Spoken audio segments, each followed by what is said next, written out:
your view of the world is limited to your world view. I mean, I have been screwed over on a couple. There's a show that we did which was supposed to be on Netflix, and we were screwed over. Did the show air on Netflix? No, the producers screwed over. They jetted with the money. Yeah, and that's the thing. Yeah. So it's like more, once you overcome that fear, then you take the risk. Yeah. Right? And if you don't take the risk, you will end up working for someone who's taking a risk. That's just the facts of the matter.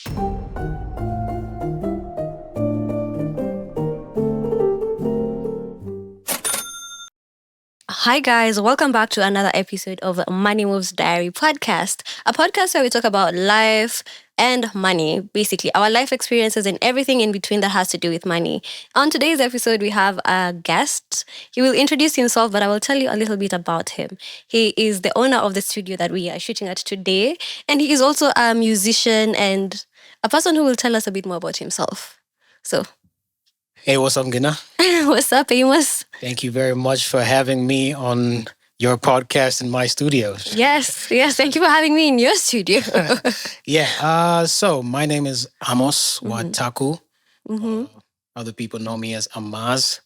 I'm a musician, entrepreneur, actor, couple of hats. Amazing. Yeah. So today I want us to talk about, first of all, your journey in entrepreneurship and music, and a little bit about privilege, because there's a few details we've spoken about before that pointed out to me objectively. I wasn't judging, but they came out as privilege. And I've always been interested in how people perceive the whole topic of having and not having. And that's why I want to talk about it. Also, as someone who has kind of experienced privilege myself to some extent. Yeah. So first question I want to ask you is, would you identify as a rich kid?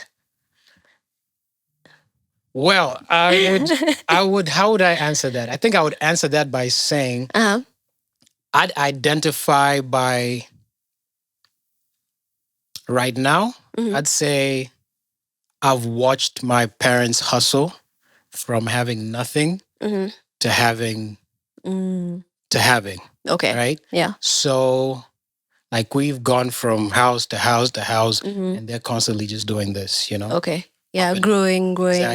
So for me to just say, would I identify as a rich kid?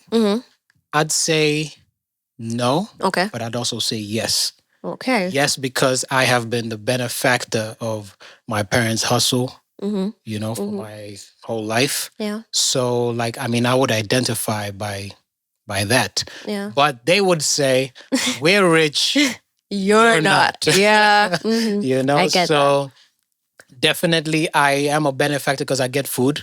Okay. I've gotten food. I've gotten, a place to live. A place to live. I've gotten to go to school. So, I mean. Tell us about the schools you went to. The schools that I went to? Yeah. And how you think that shaped you compared to if you were to go to different schools. Because I know you schooled in USIU at some point, and then you went to Cape Town.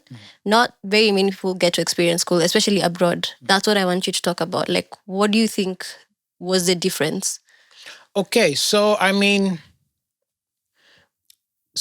I guess we're talking about university, right? Yeah. So uni, the first uni that I went to was USIU, right? It was absolutely terrible. Well, my experience was terrible. Wow, in what way? Not because of the schooling itself. USIU is a prestigious institution all the way. I mean, in terms of the education and the quality of education and the status in those terms, they are, they're a top institution. I will reserve my comments on that one. Right? Okay. I mean, I guess, to each their own. Yeah. It's not bad, so I think it's a good school. Yeah, it is. My point was, at that time, I was very malleable. Okay. And I don't want to say I was hanging out with the wrong crowd, but I wasn't doing the right things. That's for damn sure. What were you doing instead of the right thing? I was getting intoxicated a lot. Many of us were though in uni though, but no, fair enough. But I'd like to think of myself as being a self-aware person for quite a while. Okay. So I started to realize it at some point. It's like, man, I don't think this is life. Okay. It's Like, like, you're not supposed to go to school, yeah. get out the bus, you're already drunk. Like it's 8 a.m. in the morning, like In 8 the a.m. in the morning. right? Like, And not 8 a.m. okay. Woo. That's you were not up that Yeah, early. those guys, I was tier 2. Okay. We'd show up at 10. Okay. 10, 11. So 10, 11, I'm already, just a little bit tipsy and whatnot. So I'm already like, man, this is... Yeah. And was it just alcohol? Well, of course not. I mean, at that point, you're experimenting with one or two things. Okay. So... Well, for legal reasons, you don't need to. You don't need to be specific. But we get it. Yeah, I mean, I'd put it like this. Uh-huh. I didn't have enough money for the higher end stuff. Okay. And I didn't have. I wasn't too poor to not afford to have nothing. So to be you weren't too poor to be sober. Yes. But yes. Okay, I get it. So yeah, I guess I was just. It was just too much for me. Yeah. I just felt like, my life is going nowhere. I'm doing nothing here. And I wasn't failing. That's the crazy. What were you studying at that point? BIT. Okay. Yeah, Business Information Technology. What made you have that realization? What was that moment? What happened? Like, did you wake up somewhere in a room and you were like, I don't like the look of this feeling. I'm never going to be here again. I don't think it was like that. As I've mentioned, I was a bit, I could say I was a bit self-aware. Yeah. So I guess it just clicked in my mind. I was like, man, this is not it. This is not life. This is not it for me. Yeah. And so I just told my mom, man, I can't go back there. Fair enough. It's like, I'm not going back there because if I go back. Whew. And because we are a podcast basically about money, I have to ask, what is the most amount in that period of time that you ever blew? See, now that's the thing, right? Yeah. Wow. When you're doing cheap... Do I know? Unfortunately, I do. Yeah, I mean, like, you're drinking Blue Moon, man. Yeah. You're in first year of uni. Like, I mean, we weren't buying no Jack Daniels or... What else do people drink? I don't know. I don't know, Hennessy or... Get out of here. I don't know, man. Get out of here. I was not drinking no Hennessy. I can tell you that. I'd like to say I was, but I was not. We were drinking a Blue Monkey. But the notion out here is that I went to Strathmore University for context. We were also having those bottom shelf liquor, but from the perspective of other people in public universities, they think that people in private universities and those type of private universities are drinking high-end things because of the lifestyle or because your parents have a bit of money. But yeah, everybody was drinking bottom shelf. Bottom shelf. Yeah. I mean, if it wasn't bottom shelf, it could have been on the ground. We drink it because I mean it was like it's just barely legal. Exactly. Yeah. It's barely legal. It's just the stamp is basically off. Okay. So it's like I can't say we were drinking any high end things. It was just getting by. Fair enough. So what happened? Like after you told your mom that you're done with that your life is going to shit. I think she said, fair enough, man. Could she say it? Could she say it? I wouldn't say she could. Maybe if she saw this podcast, then she'd be like, yeah, I know it, man. Yeah. No, but I can't say she could see it. But I can imagine, as a parent, you'd probably be like, yeah, something going on over here. No, but when I told her that, she was like, fair enough. Like, for you to actually just tell me that straight up, you must probably know that something isn't right. And better you who said than someone who continued with that lifestyle well into their fourth year and entered the job market still with that lifestyle. Exactly. So yeah. Okay. So, yeah, that was it. For me, it was just boom. Yeah. So when you went to Cape Town, so what I wanted you to tell us is what was the difference between now Cape Town and USIU for you, and what difference do you think it made to be able to do that? What difference did it make? Yeah. What difference do you think it made if you hadn't done that? Well, I'd be I'd be in somebody's ditch by now, Not necessarily. Some of us, you live through the lifestyle and then you get out of it at some point. You grow up. I don't know. See, now here's the thing for me, right? Yeah. I have an obsessive nature. Okay. Right? I know that for a fact. If I like something, I like something, right? So minimizing my influences is probably a very good thing. Okay. Right. So I guess when I went to Cape Town, at that point I was also still, I think, smoking a little bit. Okay. And my first year, I just quit. Right. Like I was like, man, this Just is too cold much. stackies, Yeah, like just whatever. Yeah. So now that's another good thing about me is if I say I'm done, Like I'm you're done. done? Yeah. Okay. So yeah, I guess the difference for me, it's a totally different place. Yeah. Because it's also what would I say? It's a tourist destination. You know, so it's like, can you imagine going to school in Coast? Okay. Right. Yeah. You know, it's like you have the beach there. You have the suburban metropolis as well. Yeah. And it's a lot of rich people in Cape Town. I'd say that there's a lot of money in Cape Town. The exposure. So that exposure, getting to see how, but then again, there's also a lot of poverty. You know, you realize that with like a lot of places where there's a lot of wealth, there's also just as much poverty. Yeah. You know, so in Cape Town, I guess I witnessed the duality of the place. Apparently, the reason why that usually happens, that where there's a lot of wealth, there's a lot of people who are on the other side of the spectrum, is because, well, blame the white people. It's an easy cop out. Yeah, like you need, the wealthy don't work for themselves. You need labor, and you can't have that labor too far away. So the reason why, as even if you're in any neighborhood in Nairobi, you see that there's always a bordering, like Karen, Kibra. If you look at the estates, that's how they're set up, because we need labor. That is, or rather, the wealthy people need labor, and that's, I don't know how I feel about it. It's not great. That's an interesting take. It's not. I've never thought about that. Yeah. Yeah, but I think I think you're right. Because just the way you've mentioned it, Karen, Kibra, you'd have Westlands just close to. Yeah.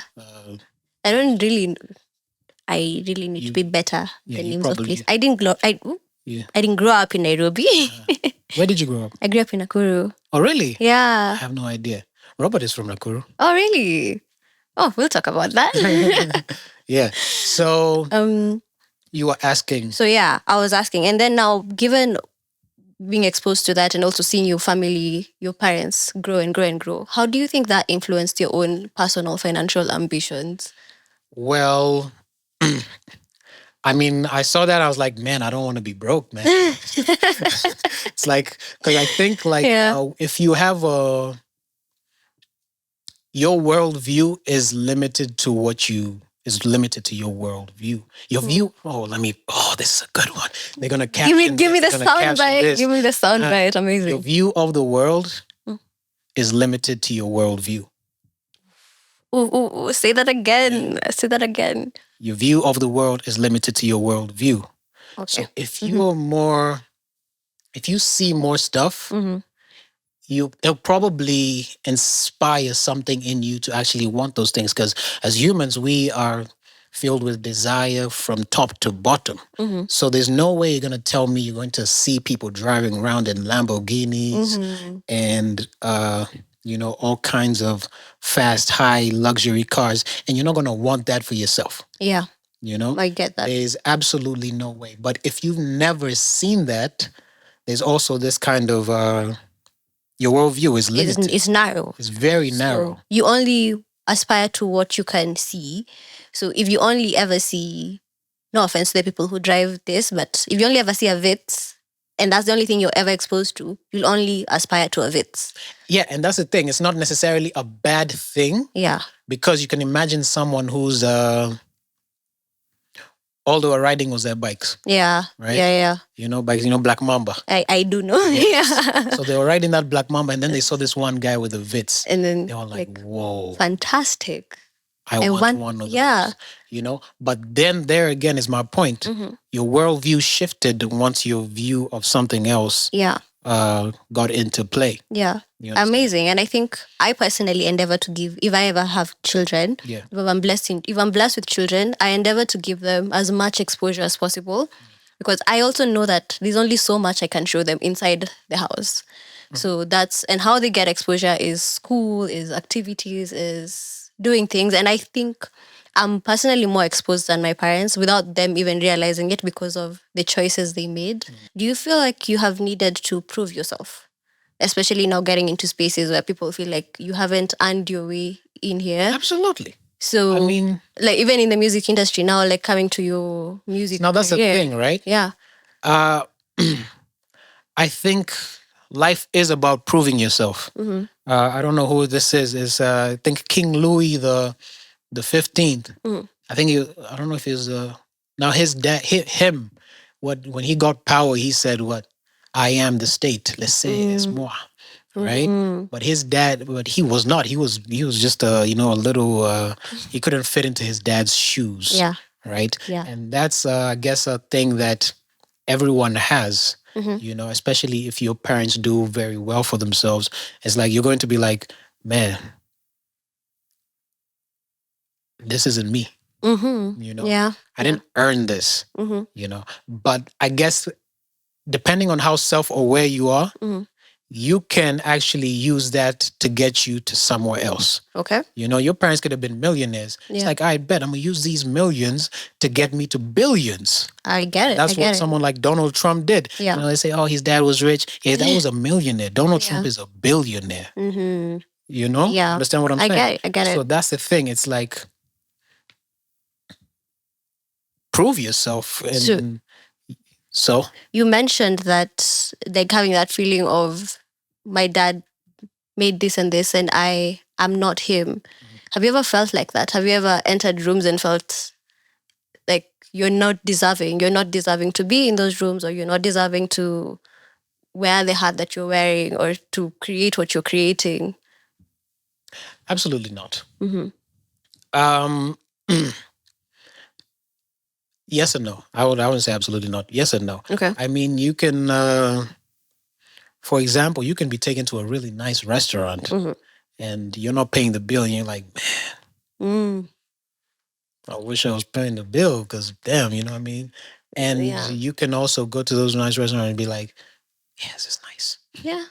We live in. Like we like it here. Yeah, exactly. Yeah. So, but I mean, that's the thing. I guess also it comes to some sort of, and just as I mentioned to you, my parents be like, "Yo, I'm rich. Oh, you're not rich. If anything, you're a squatter here. Just like just like a broke guy that lives in our house. Like we're helping you out. Yeah, pretty much. This is a favor. And because of that, I guess you get to realize it's like, man, I have to do my own thing and figure out my own thing as well. Yeah, and on the other side of it, you didn't grow up entitled. No. Yeah, I think the reason why I asked this question is a lot of music is tied into the struggle. And a lot of art actually is tied into portraying some type of struggle. Tell me about your music and what it's about and how you've been able to kind of like find your own story to tell. Interesting enough. After listening to some of my old stuff, I'm always talking about women, man. No, I noticed. I noticed songs about girls. What did girls do to you? I don't know. Or what did they not do to you? You gotta ask girls, man. Like girls. I'd say I really write a lot because I grew up listening to a lot of like conscious music. If there's people still say that. What is that? Conscious like how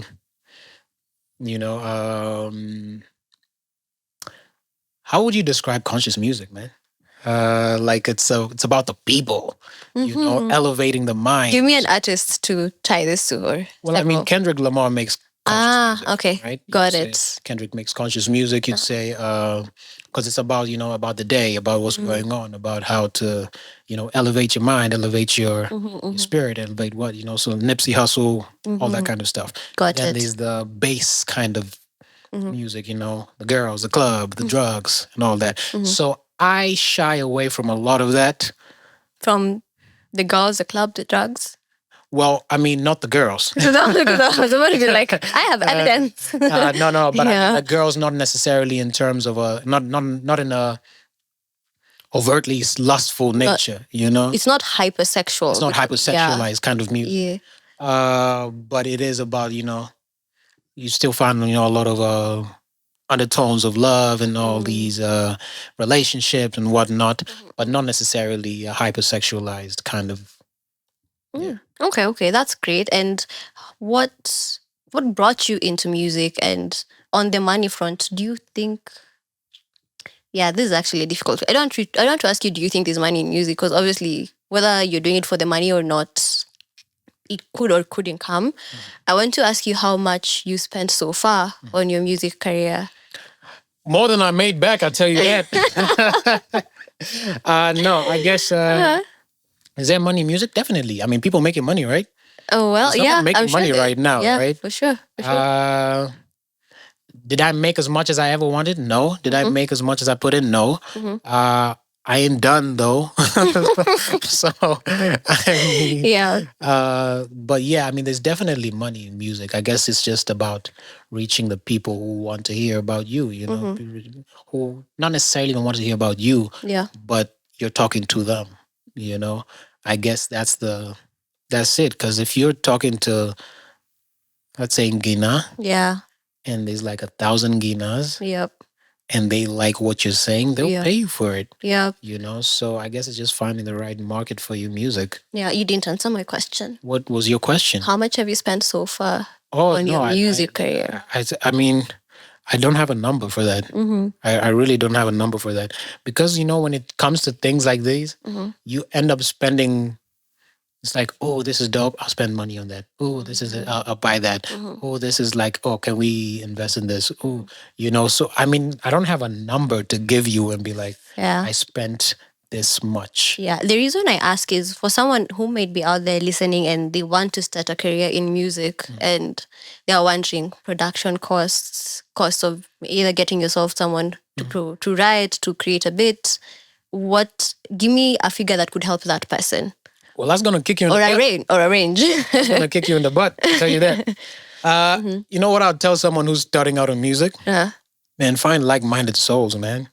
Like find people. I mean, if you're an artist and you're rapping or you're singing or something, if you have a friend who's making beats, boom, you don't have to spend on beats. Yeah. There you are. You're basically you're a group. You're like a band there. If you're if you're a musician and you're a producer as well, if you can find a sound engineer, boom, you can now have a place to record. Yeah. And you guys are working together. So in that way, you end up spending less, but you're actually creating more. And that, I think that is the best way to do it. Because I started off, it was me and a couple of my friends. We had a band, and then we had another band. And after that band, we had another band. Wow. So we were just band hopping, Yeah. But I mean, the thing is, we had each other at that point. We didn't necessarily have direction. Were they the same people, band after band after band? Not necessarily. Or We were. Yeah. We were a couple of different people, but more often than not, yeah. Okay. So it was just a matter of, I guess, just a matter of finding your people, your tribe. And I found that early. It helped, and then until it wasn't helping. Okay. And then so that's when I started producing my own stuff. Okay. Started learning how to, play piano, make beats. Like, okay, cool. Can I do this myself? All right, I'll do it. Yeah. Then after, getting screwed over by some dude, some engineer. Tell me about that. What do you mean screwed over? Oh, he was just he was a guy, man. Oh, what do you Wow, mean? He was a guy. So descriptive. No, I mean, wow, this dude. Because we recorded so many songs in his studio, and we were ready to blow up, man. This was right before I went to Cape Town, actually. We were ready to blow up. We was like, this is it. We got it. Yeah. We were called the Culture Clan with a K. Okay. Both K's. Culture One Clan. K away from K. the Yeah, I was gonna be like, are you going for? No, but yeah. we had it, and we were like, man, this is it. We're going places. Yeah. And I think we went for a festival Rift Valley Festival, and we performed. And it was like, man, we're taking off. Boom! This is The us. crowd was loving you. Crowd You were was loving feeling the energy. Man, we were feeling. Yeah. The energy. It was like we're there. Yeah. This is it. Yep. When we came back, I think it was like a couple of months. We had recorded like a full tape there. I think about 8, 9 songs, and we were ready to go. That's a lot. Like that's it. Dring, dring, dring, dring, dring, dring. Nope. He did not pick up. Not pick up. He never picked up after that. We went to the studio. The studio used to be around State House. Yeah. We went there. He's packed up and he's gone. He's nowhere to be found. We don't know where homie lives. We don't know where. Nothing. Not his friends, not his family. Friends, nothing. Person. Right? Like he was packed up and he was gone. Whoa. Right? Yeah. Never found out what happened to him. I think he reached out to me a few months ago. But like did apologize. Okay. I was Oof. like, none of that. Oof. Oh yeah, I was like, how did you receive that? How did you receive that? What I was legit? like, man. Yeah. It was still hard, but I guess it was. How old were you when this was happening? I still want you to give me a figure. 20 something. Or like about 20 something. How much had you sunk into this before he disappeared? So now he was the guy. I mean, we weren't even paying for the studio. Oh, okay. So like at this point, he had taken us into his phone. So it was like you can imagine like a Top Dog and Kendrick Lamar, his Schoolboy Q. Okay. So it's like we were a little group, and he was like It was like mentoring you guys, mentoring us and putting us out there. Okay. He disappeared. So he disappeared with the 8 tracks. Everything. So your big break, you were waiting this moment. It's gone. Whoa. At that point, I was just like, man, if I knew how to engineer and like mix and do all these recordings, we wouldn't need him. Yeah. How did you recover from this? If it's okay if you haven't recovered. By the way, it's okay. Need like therapy or something. So I have a number. You have a number? I have a number. Take that. Yeah. But like, what were the feelings immediately after? And how did you move forward? I mean, of course, you feel betrayed after that. It's like, I mean, I don't know how else you would feel, because I mean, it was like, even at some point, my mom used to drop me there. It's like, hey, mom, I'm going to the studio. All right. When she's going to work, she'll drop me. And then, we spend the whole day at the studio. So it's like, there's this friendship, this brotherhood. Yeah. And the man just upped and left. He's like, yo. Yeah. What happened to us, man? Like, I thought we were cool. Like, you feel betrayed. And of course, sorry. After I just felt betrayed. Yeah. Thank you. But after I felt completely betrayed, but I was also, I think that's what sparked now it's like, you know what, I'm going to do this. Screw him. I'm going to do this if I have to do it on my own, and I'll figure it out.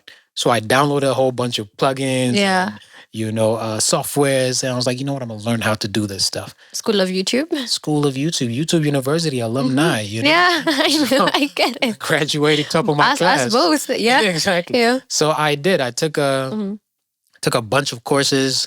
I bought a bunch of courses, and I learned. And that's what now inspired me to go to Cape Town. Amazing. So just before we move on from the music, people usually say, and I've heard this a lot, I don't believe this myself, people say that we don't have a Kenyan sound. So your opinion as an artist in Kenya, what is it? Do you think we have a Kenyan sound or not? I think there is. Okay. I mean, I think there is a Kenyan sound, but the thing about Kenya is, like, we're so westernized. One, we listen to so much outside noise that we don't even focus in on what we have. We don't recognize what we have. And I don't even think that's just music based. I think it's across the board, because even in acting, you'll find we're watching a lot more Netflix than we're watching a lot of our own TV shows, and there's a lot of good shows, Kenyan shows. I'm on a couple of them. Oh, I did not know about that. You know, I did. Did I not do enough research? You probably didn't. Well, I'm telling you. Right. Pause. Which shows have you been on?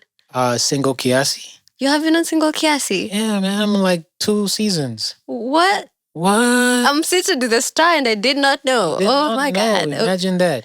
Okay. Right? So I'm Single Kiasi, Mhm. and then there's this new show called Gigi. Mm. So yes, I'm on both of those. Amazing productions, Yeah. amazing teams, amazing actors.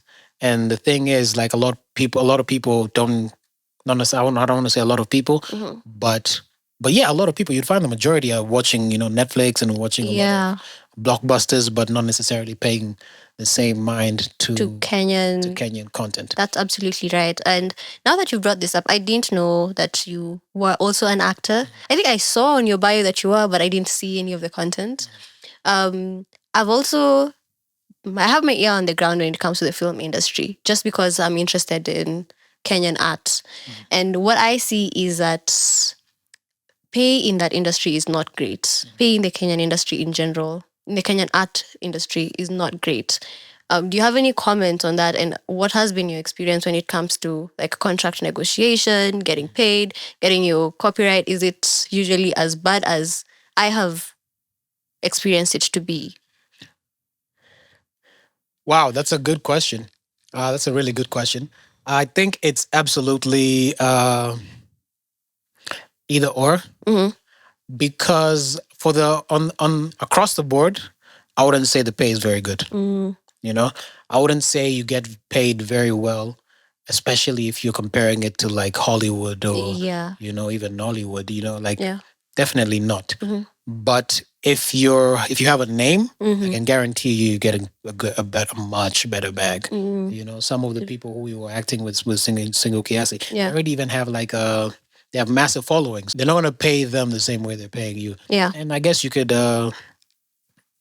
see why, I guess, because they have they're more likely to bring like more viewership to the show. So, I mean, fair point. Yeah. But then again, in terms of just across the board, good payment, and I wouldn't say it is it's not the best. It's not the best. Okay. But there is a lot of, I guess there's a lot of work being done behind the scenes. And also, I mean, I have been screwed over on a couple. There's a show that we did which was supposed to be on Netflix, and we were screwed over. Did the show air on Netflix? No, the producers screwed over. They jetted with the money. Oof. Apparently so. Okay. We had shot, I think, about 8 episodes, and they just. What was your role in this? I was a lead. You were the lead. Oh. I was about to be a lead on a Netflix. So let me get this straight. You were about to be the lead on a Netflix series, and they screwed you over, and the guy disappeared with the money. The Netflix, the lady disappeared. Yeah, ladies, we can do all things, including screwing people over. She disappeared with the money, and the show never aired. How much time did you take to shoot the 8 episodes? Well, we had shot those for about a month. Okay. A month and some. How much are you to be paid for it? For that? Yeah. I was going to be paid for that month. I was to be paid about 100 and some. Okay. Yeah. Yeah, but that wasn't inclusive of royalties that you would have gotten if the show aired. No, people even get paid royalties. You should. You should. That's the thing. Like our contracts are absolutely bum. That's absolutely terrible. But don't you guys have lawyers? Because my background is in law, and every time I have these conversations with creatives, and I'm like, what's happening with your contracts? This is the thing, right? Yeah. Very good question. I think also there's this attitude of nispochukue job. They'll find someone else. Yeah. So it's like you're not even trying to talk about. You're not negotiating. It's like, man, I kind of have to do this. I kind of have to get it because I need the money, and also I don't. I need the job, man. Yeah. So I don't want to have to screw myself out of. You need the exposure. Exactly, you need the exposure so you can also build your career and whatnot. So it's like, that's where people take advantage. Yeah, exactly, and they will take advantage. Trust. They'll be like, so you're gonna take it, right? Yeah. I think so. So if it happened again today, if you're given the same deal, same amount of money, you would still take it. No. Okay. I'm making do with this. I mean, we so that's the thing. Entrepreneurship is always going to give you better ends than a 9 to 5 for the most part. Depending on what you're doing. And yeah, I guess there's also a whole lot of luck that goes into it also.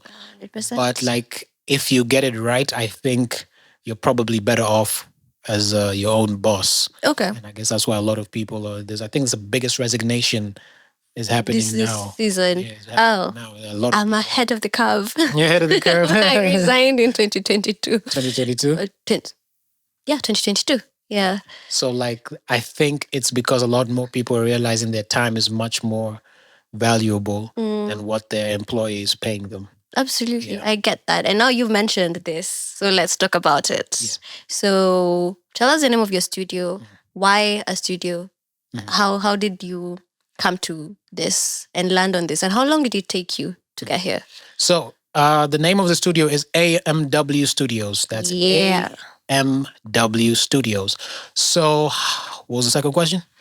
Why a studio? Why a studio? Yeah. I told you why a studio. I was screwed over and I was like, man, never again. I want to screw other people over. This is it. That's the plan. I need to be the man here. Yeah.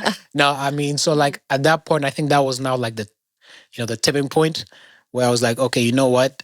I'm going to do my own thing. So, I mean, I started with now like just sound. What I went to do in Cape Town was sound engineering. So at that point, I started... I was really good at like acoustics. I was very good at just principles of sound. I was really good at like stuff about. I was really good at it. Yeah. First time my parents were seeing results and were like, "Damn, this you? Yeah. Okay. Like this is your money. Okay. Yeah. So yeah, I mean, that was the first time that those like the results were like banging. So I just had a natural, affinity towards it also, and when I knew I wanted to build my own studio. Yeah. I knew that for a fact. I have to build my own studio when I go back home. Right. So when I came back, it was like, okay, I have to build a studio. Yeah. But it was mostly just studio for making my music and helping other people make their music as well. Yeah. And that worked for a while until I realized I'm trying to build this bigger. And that might not necessarily be the way to go. I don't know if I told you about this, but if I was to ask you, how many studios do you know? How many music studios do you know? Several, right? You probably need more fingers, right? Well, not as much now, but before I quite a number, yeah. And how many people do you know who probably know just as much? Probably another number. It's a saturated market. Okay. That's what it is. It's a saturated market. And if you're going to make good profits in a saturated market, you have to have a really big differentiator, a critical, unique proposition that is so far off that no one can actually compete with you if you want to make some really good money. Yeah. Right. And I want to make some really good money. Fair enough. So I was like, you know what? We need to pivot. Yeah. Instead of persevering, we need to find a way to pivot, still use our skills that we have. So I don't know why podcasting just started hitting me. It just started hitting me. And this was about 2022, early 2022. It was like, man, you know what? You need to start a podcast studio. But I was like, man, I don't know much about podcasting. But I know about sound. Yeah. Right? And that's what I can do. Okay. All right. So let's see how we can actually do it. And so that's how long it's basically took. That's your last question. How long did it take? Yeah. Because it's 2024 now, so about 2.5 years. Oof. Why did it take so long? Well, first of all, of course, there is a fear that comes with trying something new. Yeah. It's like, man, I don't know nothing about this. Yeah. I don't know if I can do it. And if I can, how am I going to get that money? Right? Yeah. So it's like, okay, I need to find a way to get to that. Okay. and it just kept hitting me, Yeah. kept hitting me. And, from just what I'm thinking to just the feeling to even dreams. I've dreamt about this, man. That's some spiritual It's stuff right there. Yeah. Exactly. So I'd say even it was God that was nudging me towards it. It was like, hey, Yeah. so this podcast, this music ain't taking no. It's started now. I hear you, because that's how I felt with this podcast. Like, Really? I've been wanting to do this since the beginning of the year, and it's November right now. Yeah, and you're already like 30 episodes in. Well, no, that's from my previous episode. So Yeah. you're already on your second episode in. Yeah, so now, look at me. Like, I got off the ground, actually. That's usually a very hard step to take. Fear. From 0 to 1. Fear. And that's the thing, Yeah. fear. Yeah. Yeah. Like, fear is such a critical limiter. It's the one thing that will keep you where you are. How did you deal with your fear? How do you deal with any kind of fear? You don't. You just go ahead Yeah. and you literally just run to it. Yeah. It's like, this is going to fail. All right, let's see about that. You talked about, like, where you're going to get the money. Where did you get the money? Couple of different places. Okay. So between acting, Okay. between trading, because I also trade as well. Forex trading? No. So I was going to make a commentary on that. I try. I dabble. Okay. I dabble. I make a little bit. I don't make as much. He's a forex trader out here. Okay. What type of trading? Trading crypto. Okay. Yeah. So guys, just because people will hear something and then immediately go try it, please don't be stupid. No, go try it. Try. No, I'm not saying don't try it. Yeah. I'm saying do your research and do it. Absolutely. Don't. properly. Yeah. You have to have your research right before you actually. Yeah. Yeah. But yeah, so some crypto, and borrowed money from fam and friends, man. Okay. Yeah, it's like, hey, got this idea. Can you help me out? How much did it cost? Quite a bit. Quite a bit. I don't like naming figures. I don't Okay. like putting figures out there. Are you comfortable giving a range? Giving a range? Yeah. So about 0 to Well, we're done. 0 to a whole lot. Thanks, guys. 0 to an arm and a leg. It's been amazing. No, but like, I mean, it's okay if you're not comfortable. Because I mean, if you think about it, in terms of equipment, that's gonna eat you, right? Yeah. So cameras don't just give cameras away. Yeah.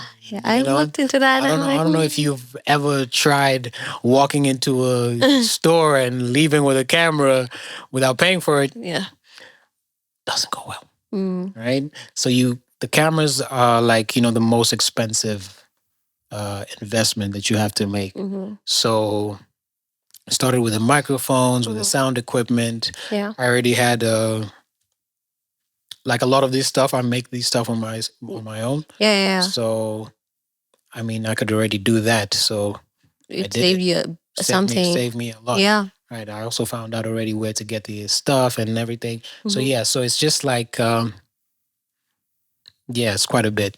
But okay. Yeah. Fair enough. And when you were setting out, we talked about fear. What in that moment was your biggest fear? And is it still present? Like, now that you've already started, you're several months in. Yeah. How is it going? Definitely. Fear is a mother. Shut your mouth. Cause it's okay. We will bleep you. You'll bleep me? We will. Yeah. I appreciate that. Yeah. Because fear is, I was thinking about this the other day. Like, fear is like, I mean, the one thing that will keep you where you are or take you back. Yeah. Right? It's definitely not going to take you forward. That's a fact. You don't think fear can take you forward? Not the fear of what's in front of you. Okay. But rather the fear of, Yeah. Yeah. It's like, I'm not trying to stay broke. Exactly. That type of fear. Forward. The fear of poverty will take you places. Will take you places. But not the fear of, will this work? The fear of, man, I don't want to spend this money on investing when I could use it. The fear of, and that's the thing. Yeah. So it's like more, once you overcome that fear, then you take the risk. Yeah. Right. And if you don't take the risk, you will end up working for someone who's taking a risk. That's just the facts of the matter. Yeah. Everything here is built by someone who took a risk. That's true. These people took a risk. They didn't know these mics would pop off the way they did. Whoever made these cups took a risk. Whoever made what you're wearing took a risk. Yeah. What made these cameras took a risk, right? And if you haven't, you're probably working for them. But I do have to say that I don't think there's anything particularly wrong with having a 9 to 5 or working for someone who took a risk, because I really truly believe everyone's risk tolerance is very different. And that's why even when you mentioned crypto and trading, I was like, be very careful and understand what it entails and where you are, who you are as a person. Because I'm with you on I'm not trying to give my time to anyone else. Like, I will hustle, I will risk my time and my money for something that could honestly never work out. But do you think it's inbuilt? Like, for you, do you think that entrepreneurial spirit is inbuilt, or do you think it's something that can be learned or cultivated, or is it the fear of poverty or just wanting more for yourself? Definitely. It can. Also, I do agree with you. A 9 to 5 is a great thing if you can use it to build a life outside of a 9 to 5. Spending I think there's a Warren Buffett quote. It's like a lot of people would, they don't want to give 3 years of their lives to build something that will secure them for the rest of their lives, but they're willing to give 33 years to a company to help them build their dreams. Yeah. Not a wrong thing if you're going to use it to build your assets, to build your financial freedom. No. Yeah. Take the money. Take the money, but don't just take the money and live off it. Yeah. Take the money and invest it in something else. Whether you're investing in stocks, whether you're investing in crypto, whether you're investing in real estate. Yeah.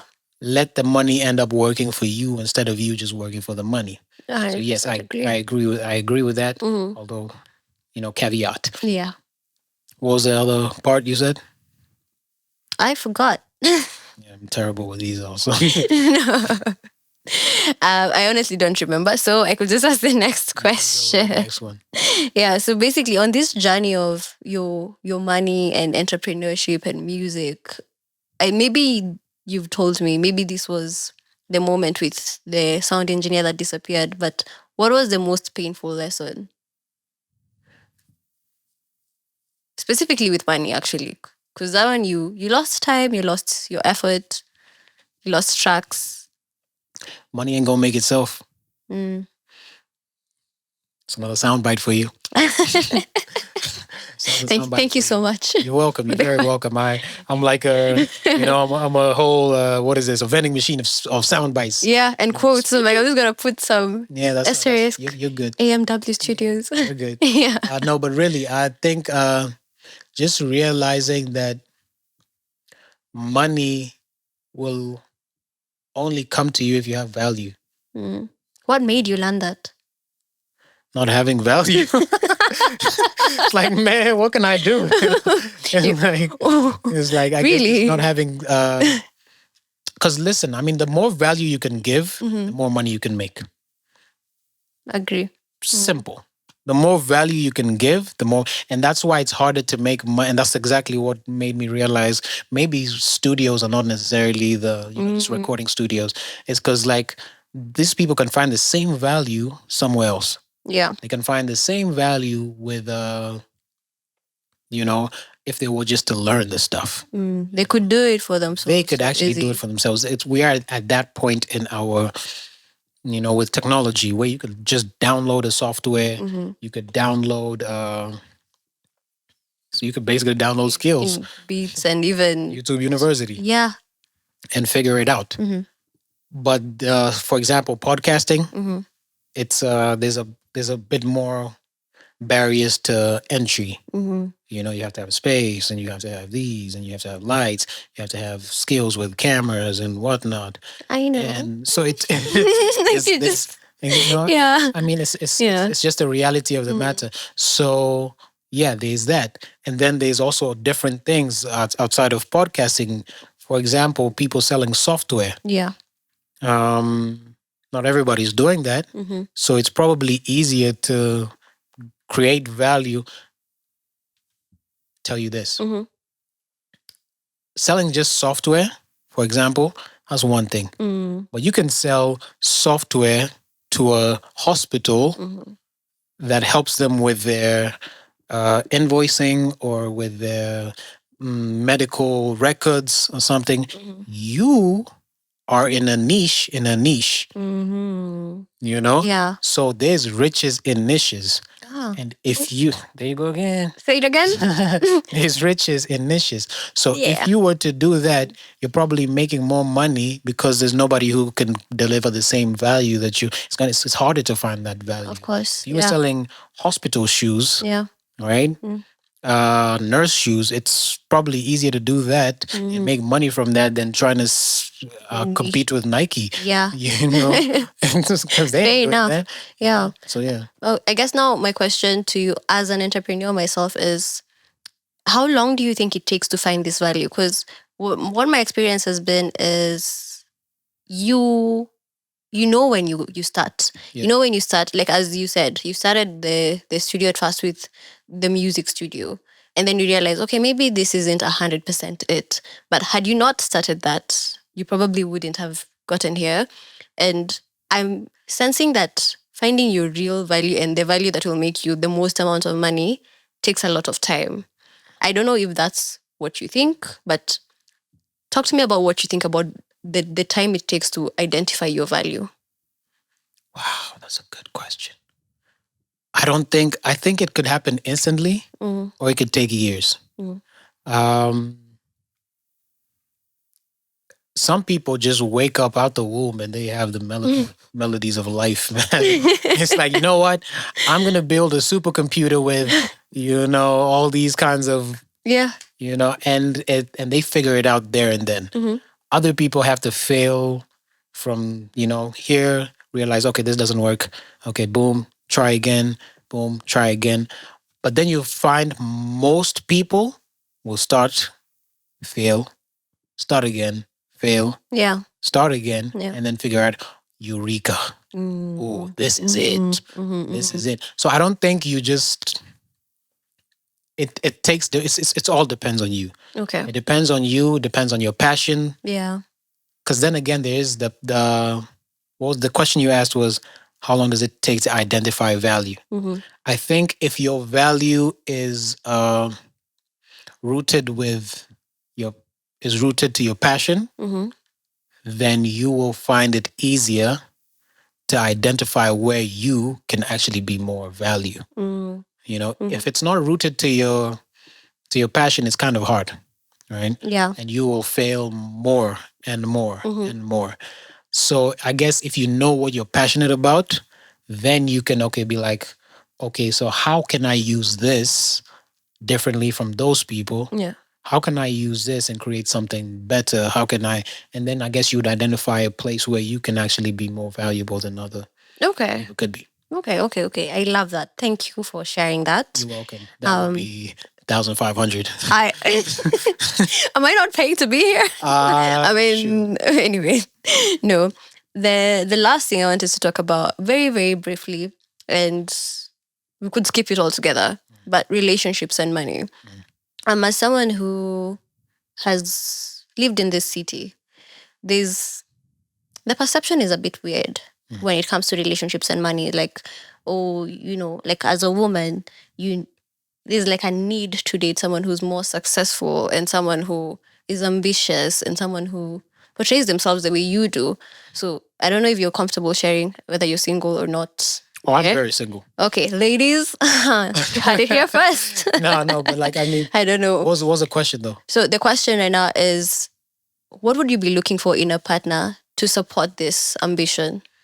Well, here's a good analogy. If I'm carrying a brick, trying to build a house, I don't need somebody who's just waiting to sit in that house. Okay.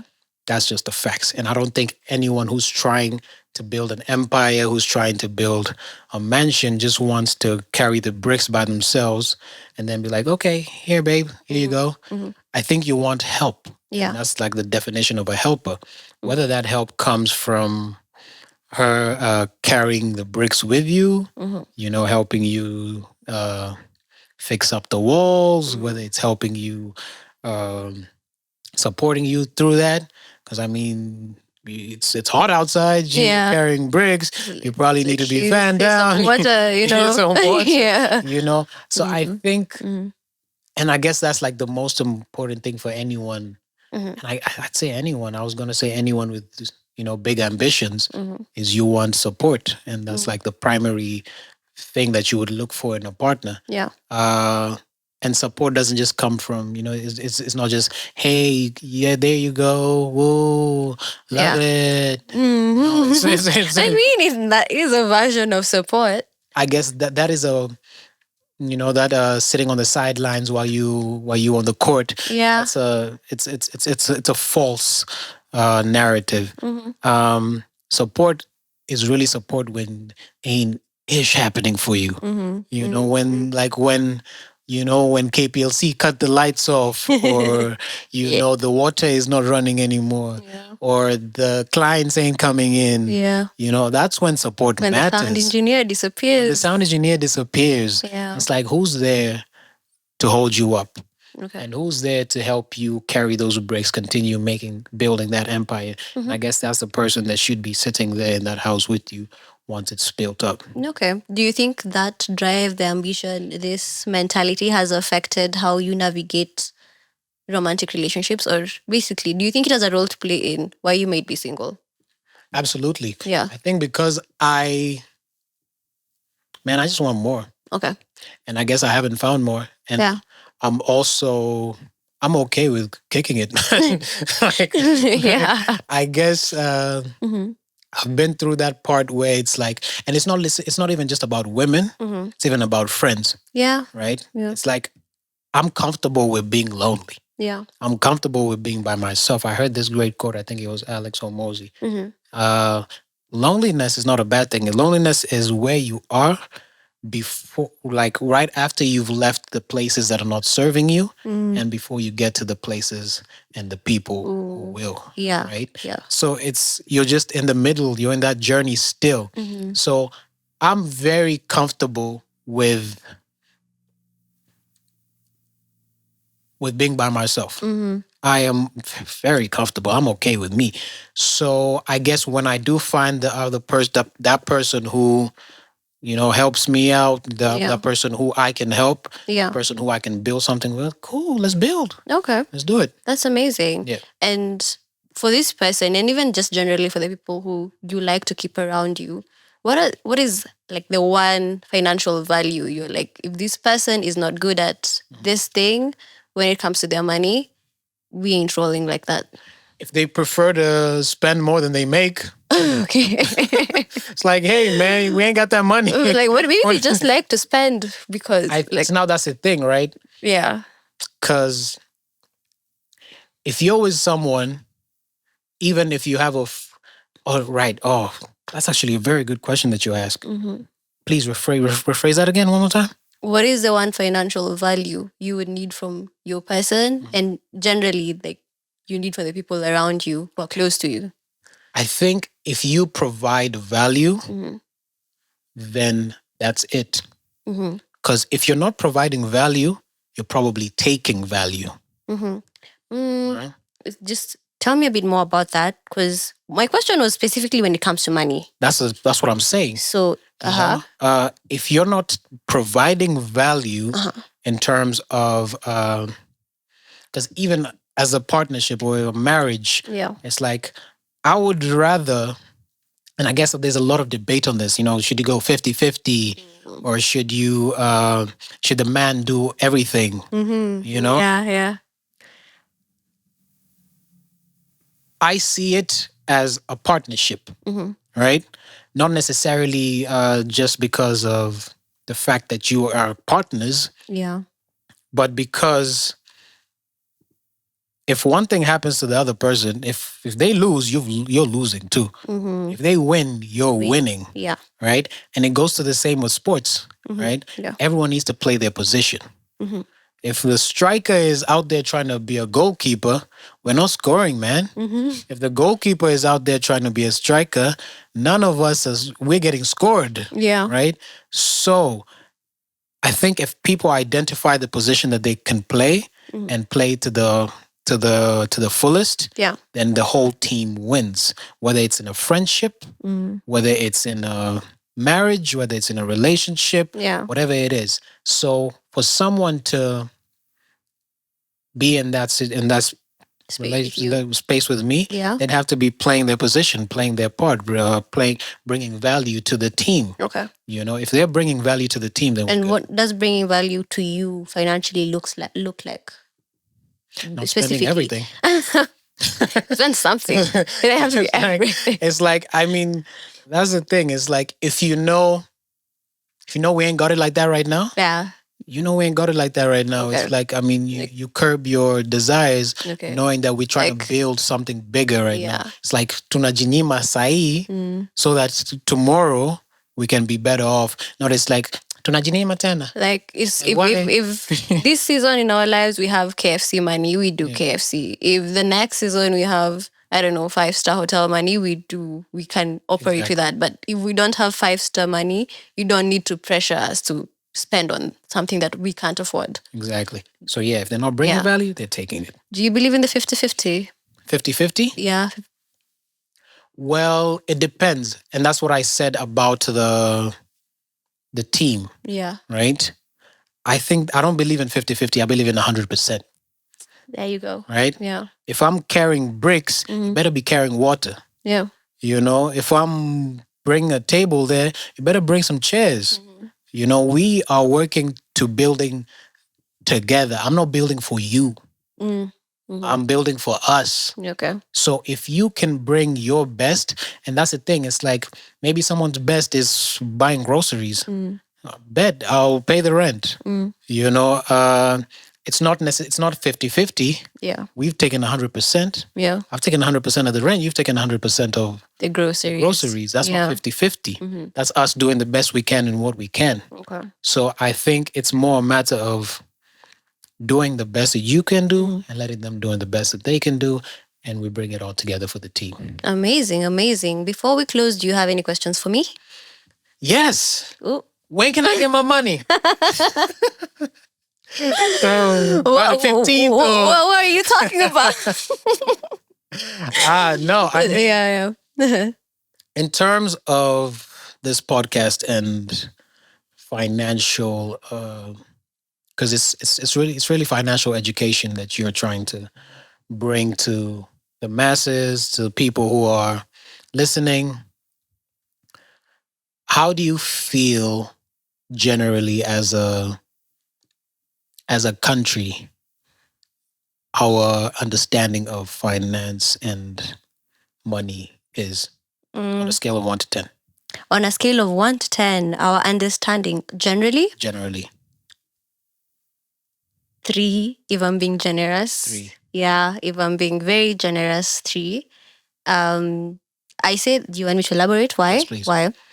Because one, my circle, and I realized that I need the exposure we were talking about. Because if I look close, if I look at my immediate circle, my answer would be 7, 6, 7. Maybe because of the schools we went to, maybe because of what we choose to watch and study and what we're curious about. But if I look at it from a wider lens, 3, because one, this is not taught in school. And it's also not taught at home. It's not taught until you have to learn it by force. You learn it from experience. You learn it from getting your first paycheck and blowing it all on something stupid. And then you're like, oh, okay, maybe let's not do that again. Or maybe you do it again and again and again, and it becomes your culture and your habit now. And it takes so long for you to backtrack and now actually become aware of what money even can do for you. And our mindsets as well as a country is very narrow. I say this because of when you go on Twitter, when you go on TikTok and you look at people's comments on, if I go to a nice fancy restaurant and post it, actually, I'll make this example. I did a video at some point, and you see how I'm speaking to you? That's how I spoke. And someone said, "Iya kopeleka uko Karen," like, you're speaking too bougie for us to even hear what you have to say. That mindset there, if you're not here with us, we don't want to learn from you. We don't want to gain anything from you. We don't want to hear whether what you have to say will benefit us. And we're not ready to learn and take things we're not ready to be challenged, basically, as a nation. To be like, that that 100 bob, instead of putting it, instead of kununua your quarter, you could buy this and this. We're not ready for those conversations. And I feel it's tough for us in general, even people in the finance space and people in business, because if people aren't willing to spend on the things they should be spending on, it makes it difficult for us. But generally, 3. Generally 3. Yeah. Wow. So what is the one thing that you would tell the 3s, the people who don't necessarily the peleka Karen? What would you tell them in terms of elevating their finances and what they should? What's the one thing that they can do right now, even if it's just right now? What can they do in order to elevate their lifestyle, to elevate their savings, to elevate their investments, and to elevate their pockets, all in all? To be honest, for the 3, for that person who made that comment, I don't know if there's anything I can say to get them out of that mindset. I think it's for them to work on the mindset that they have, for you to check within yourself and realize that this is a limiting belief for me. Like me thinking that just because someone is fluent, it means that I cannot identify with what they have to say, is limiting my own growth. So first things first, with everyone across board, just check your own mindset, even for the people who may be even on the 10s and may be very self-aware and financially aware. But if someone now has the willingness to even hear what I have to say, first step is to just take a bit, like breathe in and out, and track where you are, and then figure out what you want for yourself.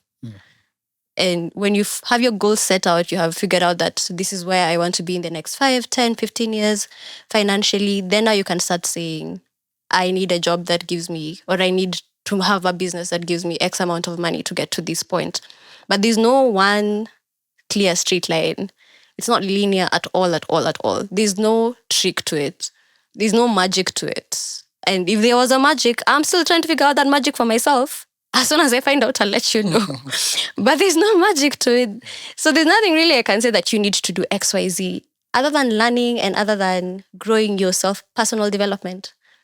Yeah. I think that's a really good answer. Thank you. That is why we do what we do. Over to you. Do you have any parting shots?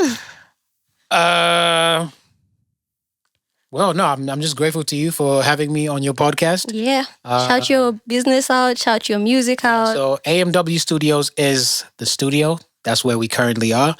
If you would like to shoot your podcast, if you have any content that you are willing and able to teach, to inspire someone about, to sell yourself a little bit more, podcasting is definitely the way to go, because a lot more people are watching dedicated hosts like these that are talking to them directly rather than broadcasts. I mean, we don't have just KBC anymore, so a lot of more people are looking for people who are talking directly to them. So if you have something like that, Karibu AMW Studios, we will be happy to have you.